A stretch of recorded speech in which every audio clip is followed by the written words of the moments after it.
They kicked him out of school and said he'd never make it, but this teenage boy taught himself to code on a broken laptop, built an app in secret, and returned months later not as a student but as the founder of the company the school now pays to use. They told him he had no future, so he built one with his name on the door. If you're new to the channel, make sure to subscribe, smash that like button, and drop a comment telling us where you're watching from. We'd love to hear from you now. Let's jump into the story. Grayson Miles sat stiffly in a padded chair that felt too soft for news this hard. The office smelled like coffee gone cold and carpet cleaner. Behind a wide oak desk, Principal Bennett flipped through a slim file marked with Grayson's name. Each turn of a page sounded like a little door slamming shut. Sunlight filtered through half-closed blinds, sketching pale stripes across Grayson's sneakers. He stared at those stripes and tried not to grip the chair arms too tightly. "Principal?" Bennett cleared his throat but didn't smile. "Grayson, we've reached our decision." His voice carried the calm certainty of someone who never expected disagreement. Roosevelt Prep prides itself on culture and fit. You're intelligent, that's clear, but your attitude, your background, makes it hard for you to thrive here. Grayson's jaw tightened. Attitude? Background? He wanted to ask which one mattered more, but words felt risky. Instead, he kept still, listening, the way he had learned to in hallways where teachers saw trouble before they saw talent. The door opened with a squeak, and Donna Miles hurried in wearing the blue polo of Bright Clean Janitorial Services. Sweat darkened the collar. She'd come straight from scrubbing offices downtown. "Shh." She offered a quick, polite nod to the principal, then turned to her son. "Is everything okay?" she asked. Already suspecting it, wasn't Principal Bennett, folded his hands. "Mrs. Miles, I'm sorry you had to rush over. We've decided to expel Grayson effective immediately." Repeated incidents of disrespect. Unwillingness to participate in certain school traditions. Teachers say he seems detached. Donna's shoulder slumped, but she didn't argue. Exhaustion sat on her like a heavy backpack she couldn't set down. "Are you sure there isn't probation? Saturday detention?" Her voice was small in the big room. "We've tried warnings," the principal replied. "Roosevelt is a community. When a student won't embrace that, everyone suffers. Perhaps a different environment would serve him better." Grayson stared at the floor, hot and cold all at once. He remembered the incidents they listed, asking why the debate club. Fees were higher than some families' rent, refusing to sing the fight song at pep rally because he thought chants about crushing the underdogs sounded ugly, pointing out that the school's honor board had no one from the east side of Springfield. None of that felt like disrespect, just honesty with edges. The walk to the parking lot felt longer than any school day. Lockers rattled shut as kids packed up for the weekend, but no one looked at Grayson. He moved beside his mother like a ghost with a backpack. Once inside their dented Honda, Donna started the engine, yet didn't pull away. Her fingers tapped the steering wheel, searching for words. Finally, she sighed. "Maybe they're right," she muttered. "Maybe we expected too much." Grayson's throat closed. He stared out the window at the football field, green and perfect, funded by donors who never drove past his neighborhood.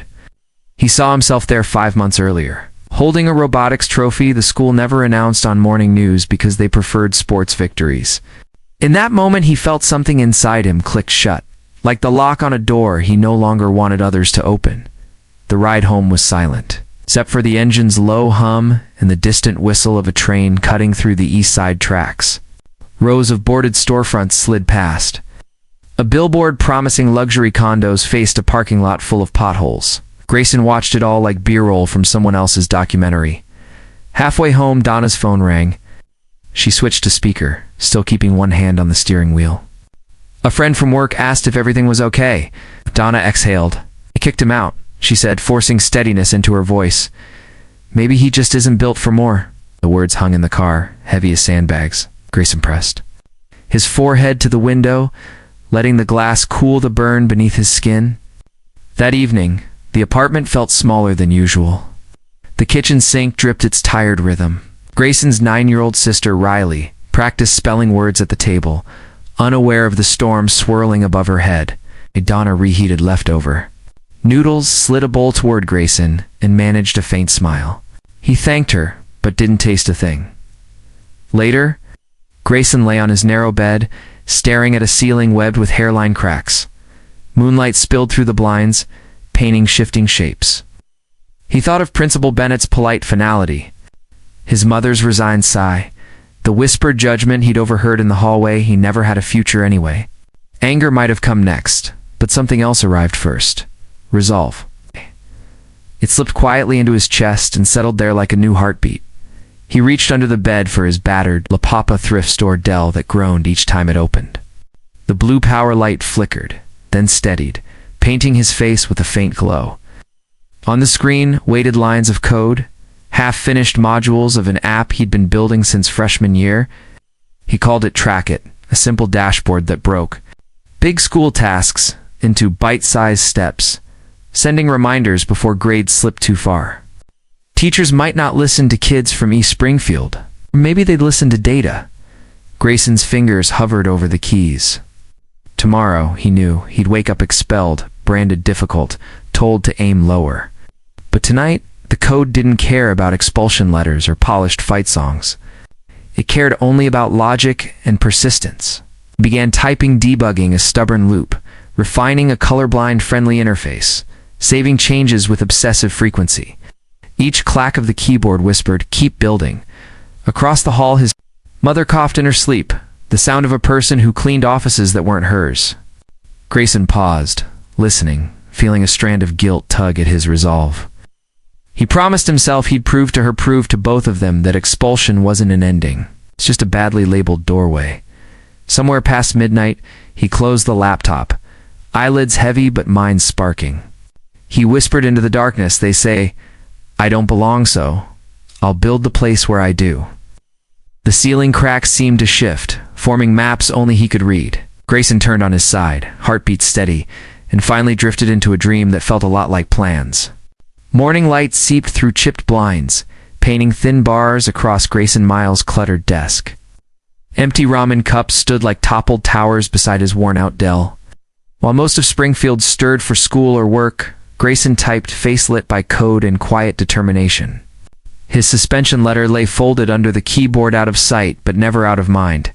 He pushed aside the dread of being expelled and focused on the screen. Track It loaded in a blink.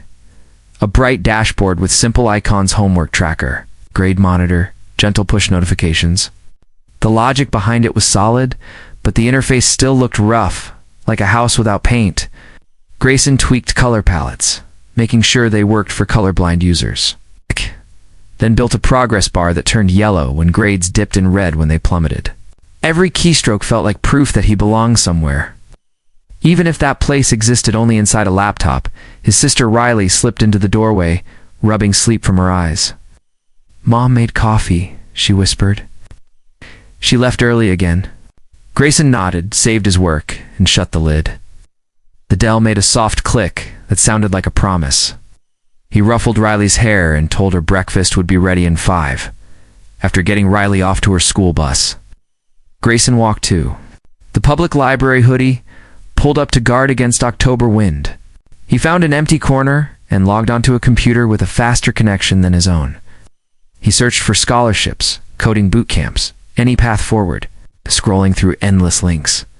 One bright banner caught his attention: Next Gen Spark, Youth Tech Accelerator, Columbus, Ohio. Open to ages 15 to 22 with bold ideas, mentorship, workspace, seed funding. Send a 90-second video pitch by November 2nd. The deadline was 7 days away. Grayson bit his lip, copying the link into a text file like it was treasure. Further down, he noticed past winners. They were kids from suburbs with internships and robotics teams, expelled juniors from East Springfield.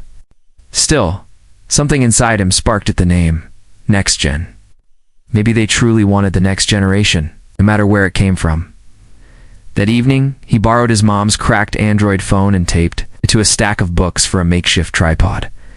He sat on the living room couch, the dull lamp casting a soft halo around him. 3 tries later, he managed a clean take. "Hi, I'm Grayson Miles from Springfield, Ohio. I built Track It so students like me don't fall through the cracks. It breaks big tasks into smaller steps, flags grade drops early, and shares data with teachers who care. I believe every kid deserves a tool that sees their potential before their mistakes. He ended with a shy grin and a nod, then sent the file with fingers crossed. Days crawled. While Riley watched cartoons after school, Grayson updated his code and fixed bugs. He texted his best friend Tyler Mason, a video game addict with wild business dreams. Tyler came over, draped on the couch, and watched lines of code scroll by. "Dude, this is actually legit," Tyler said, eyes wide. "If Next Gen Spark picks you, you'll be rolling in cash." Grayson laughed. "It's not about cash. I just want a chance."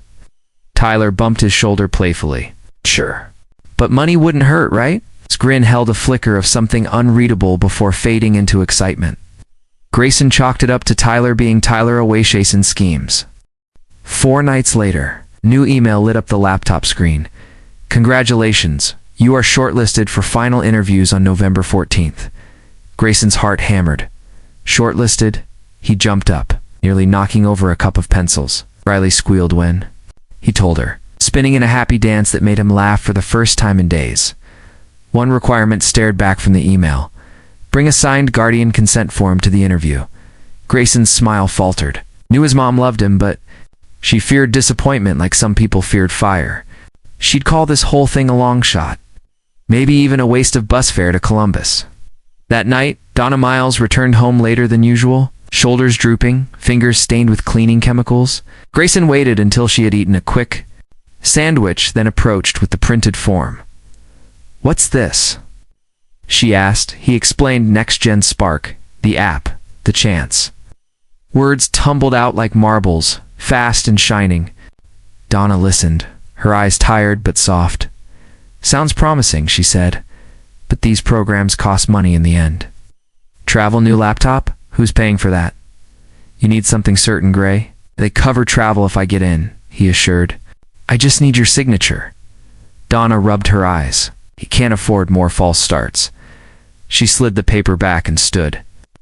"I'm proud you dream, but maybe aim smaller." She kissed his forehead and disappeared into her bedroom. Shutting the door with a quiet click that echoed louder than any slam, Grayson stared at the unsigned form. Anger flared, then cooled into determination. He reread the rules. Guardian signature required. No signature, no interview. He picked up a pen, hand trembling. Forging felt wrong, like betraying trust, but losing the chance felt worse. He practiced. Her looping cursive on scrap paper until it looked close enough, then signed the form. Afterwards, guilt settled like dust, but resolve anchored deeper. 2 days later, Tyler invited Grayson to a local coffee shop. Laptops hummed and espresso machines hissed. Tyler sipped iced coffee. "So, you heading to Columbus?" he asked. Too casual Grayson nodded, watching steam swirl from his paper cup. "Interviews next week. I think I'm ready." "Good," Tyler said, then leaned forward. "Look, I know some guys at Greystone High who want in too. Maybe we could team up, share the idea, split the winnings." Grayson shook his head.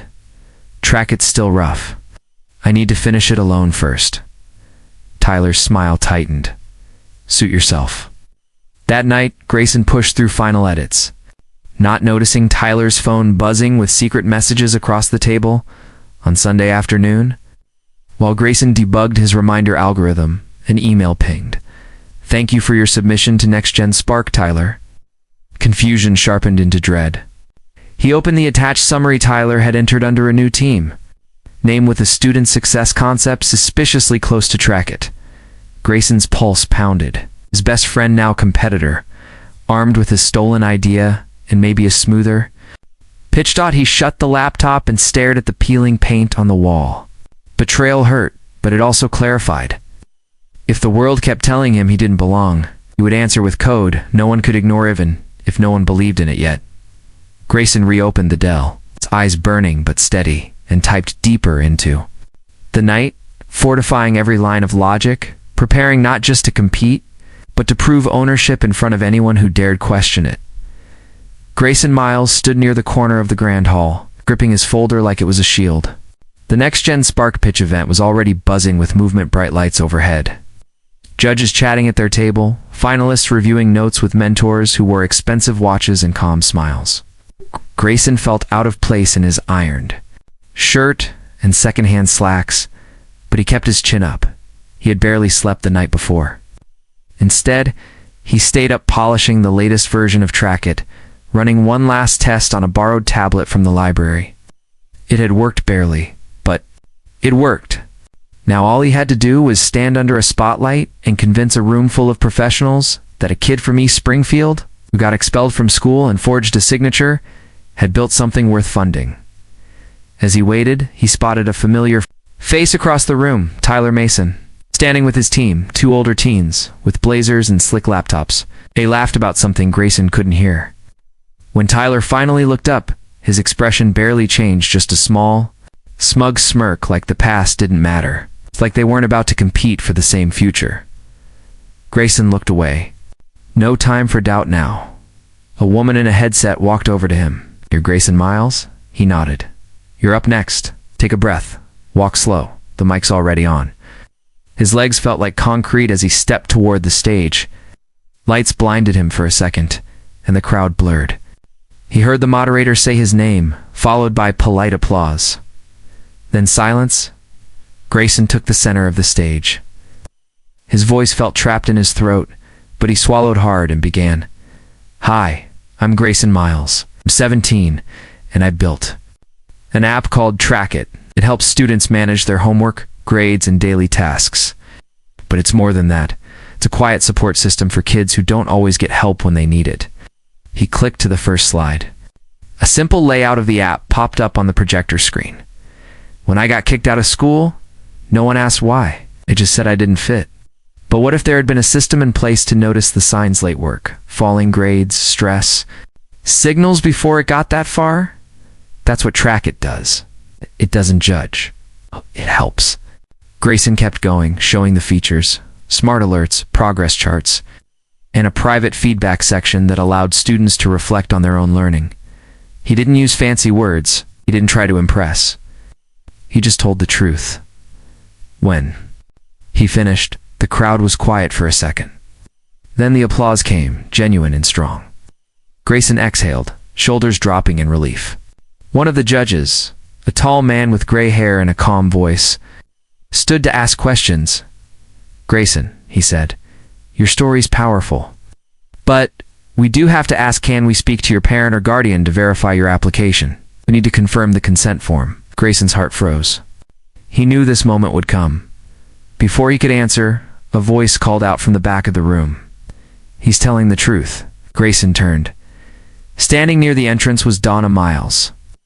She wore her usual work pants and a clean sweater. Her hands still red from hours of scrubbing. Her face looked tired, but her eyes were steady. "I'm his mother," she said, walking forward. "And I should have signed that form. I didn't. He made a mistake, but he also built something real. I almost missed that because I was afraid." The room stayed silent as she stepped beside Grayson. "I don't understand apps or business," she continued, "but I understand heart. And this kid put his whole heart into that project." One of the judges nodded slowly. "Thank you, ma'am.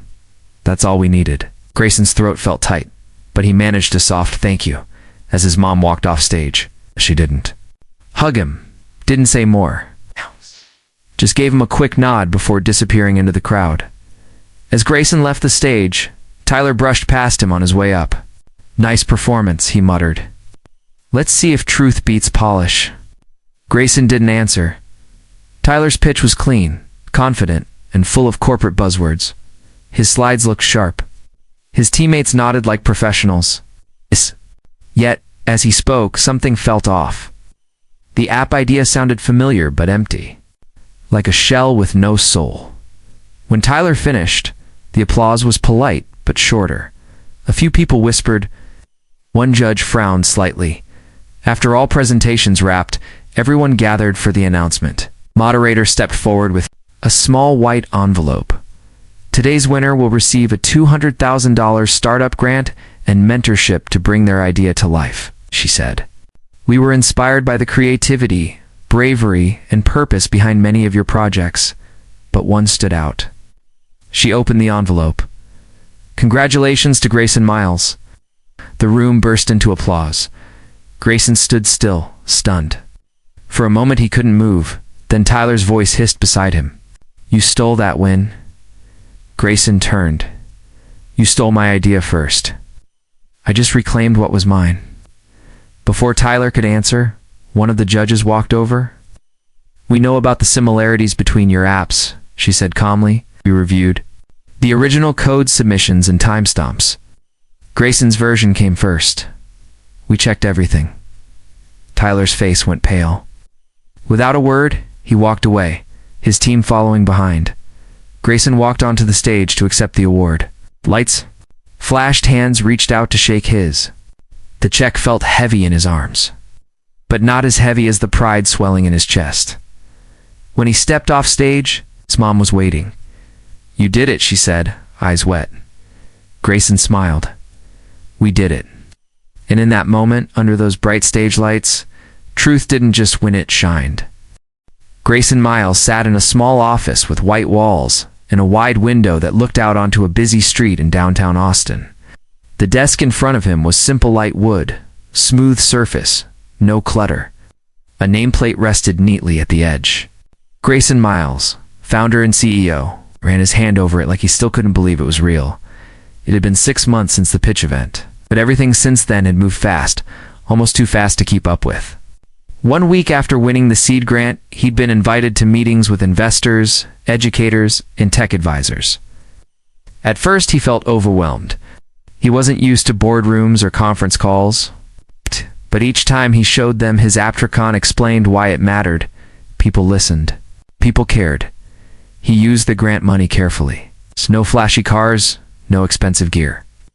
He bought a newer laptop, hired 2 developers who understood his vision, and rented this tiny but bright office space.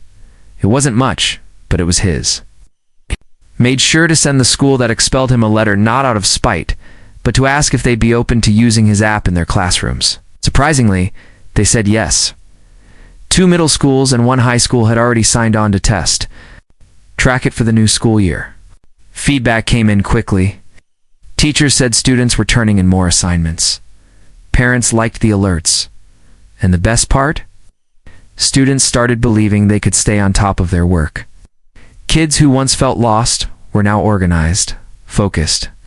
And proud Grayson didn't care much for attention, but word got around. A local newspaper ran a story. Teen builds app after school expels him now, district signs on. The article went viral for a day. Someone called him a genius. Someone else called him a rebel. Grayson didn't feel like either. He just felt like a kid who had to fight to be heard. His mom, Donna, had changed too. At first, she still came home tired and quiet, unsure how to talk to her son now that he was running meetings and managing a small company. But little by little, she asked questions about features, about bugs, about how he handled pressure. One evening after dinner, she handed him a worn envelope. This was your dad's, she said softly. He always dreamed of starting his own business too. Maybe you can finish something he never got to start. Inside was a notebook, pages filled with ideas. Most were small things, handyman tools, a car wash, a grocery delivery system that made Grayson laugh because it sounded like an early version of a modern app. He kept it on his desk as a reminder. His younger brother Caleb had become his biggest fan. Every time someone mentioned Grayson's name at school, Caleb would puff up with pride and say, "That's my brother." Grayson surprised him on his birthday with a tablet loaded with educational apps. "You can build your own stuff," he told him. Caleb grinned wide and promised he'd create something even cooler than Track It. The past still came back sometimes. Tyler Mason's name popped up on a few online forums, mostly linked to failed projects. His reputation had taken a hit after the truth came out. Grayson didn't waste time thinking about him. That chapter had closed. No revenge needed. A success had said enough. One afternoon, Grayson got a call from the city's education department. They wanted to schedule a meeting to discuss integrating Track It into more schools. As he hung up the phone, he leaned back in his chair and looked out the window. The city buzzed below him, filled with people chasing dreams. Some heard, some ignored. He remembered being one of the ignored. Later that week, he returned to East Springfield, not as a student, but as a guest speaker. He stood in front of a group of 10th graders, most of them half listening, until he shared his story. When he mentioned getting kicked out, a few kids sat up straighter. When he talked about learning code on a cracked laptop at night, heads started to nod. By the end, the room was quiet, every eye on him. "No one hands you a map," he said. "You draw it as you go. And sometimes the first person you have to convince is yourself." Afterward, a shy student approached him, holding a sketchbook filled with app ideas. "Do you think someone like me could make something real?" she asked. Grayson smiled. "You already have. You just need to believe it's real before anyone else does." When he left the school that day, he didn't feel bitter, felt thankful. Being kicked out had pushed him forward. Being doubted had made him build stronger. Being alone had made him self-reliant. And now, he wasn't alone anymore. That night, he walked into the office, turned on the small desk lamp, and sat down with his dad's notebook beside him. On the whiteboard across the room, he scribbled out a new idea. Something bigger. Something for families like his, not just students, whole communities. He paused for a moment, then picked up his marker and wrote one sentence under the title, "For the ones who got left behind." Because now he had more than an office, more than a company. He had a purpose, and his name was on the door.